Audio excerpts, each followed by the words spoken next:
имрӯз дар бораи оиладорӣ ва хулқу рафтори занони муъмина бо шумо суҳбат хоҳем кард. барои занону модарон лозим аст ки духтаронашонро пеш аз хонадоршавӣ бо ин масъалаҳо огоҳ кунанд.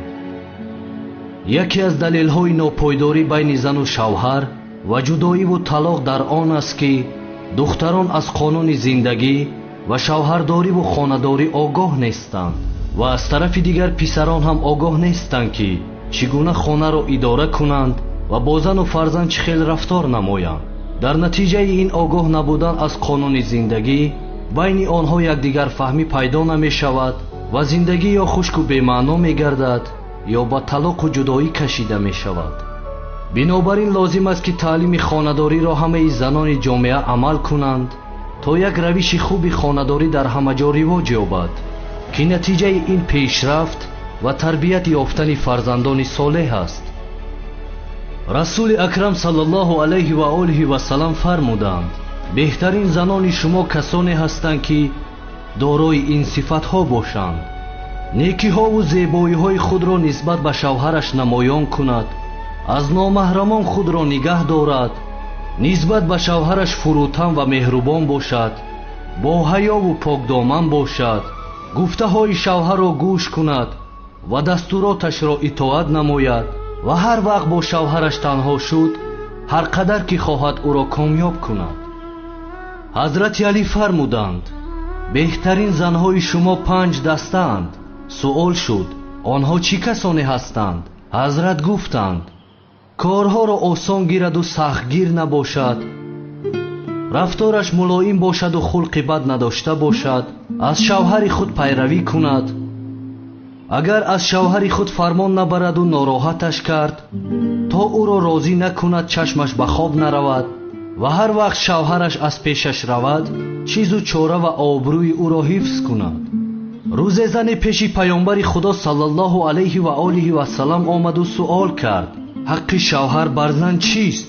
паёмбар ҷавоб дод: ҳар вақт аз ҷиҳати хостаи шаҳват ба ӯ муҳтоҷ шуд, ӯро иҷобат кунад, ҳеҷ чизу чораи шавҳарашро берухсат ба касе надиҳад ва агар дод, гуноҳаш аз они зан мешавад ва савобаш бошад аз они мард.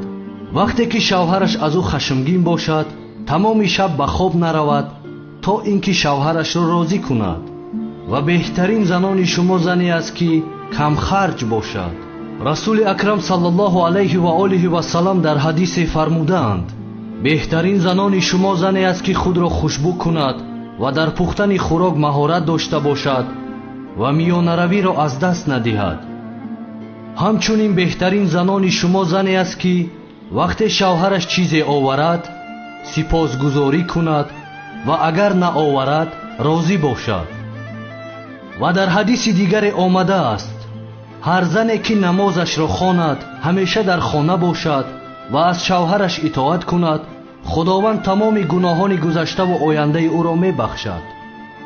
беҳтарин сифатҳои занон бадтарин сифатҳои мард аст, яъне ки муттакаббиру тарсу бухл. агар зан муттакаббир бошад, таслими ғайри шавҳараш намешавад ва агар бахил бошад, амволи шавҳарашро нигаҳдорӣ мекунад ва агар тарс дошта бошад, аз ҳар пешомаде хавф дорад ва ҳатман ба доми ҳар шикорчие намеафтад.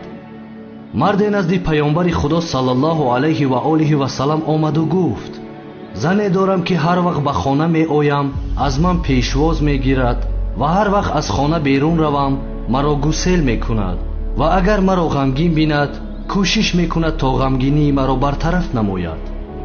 паёмбар саллаллоҳу алайҳи ва олиҳи васалам гуфтанд: ба вай башорат деҳ ки аз аҳли биҳишт аст ва ба вай бирасон ки ту яке аз коркунони худо дар рӯи замин ҳастӣ ва бароят ҳар рӯз подоши 70 шаҳид навишта мешавад. хулосаи масъаларо инчунин баён мекунам: падар, модар, бо огоҳӣ зиндагии худро пеш баред ва фарзандони худро хуб тарбият намоед ва ба ҷомеа тавҳил диҳед ки пешрафту тараққии ҳар ҷомеа дар натиҷаи огоҳӣ аз қонун ва тарбияти некӯ аст.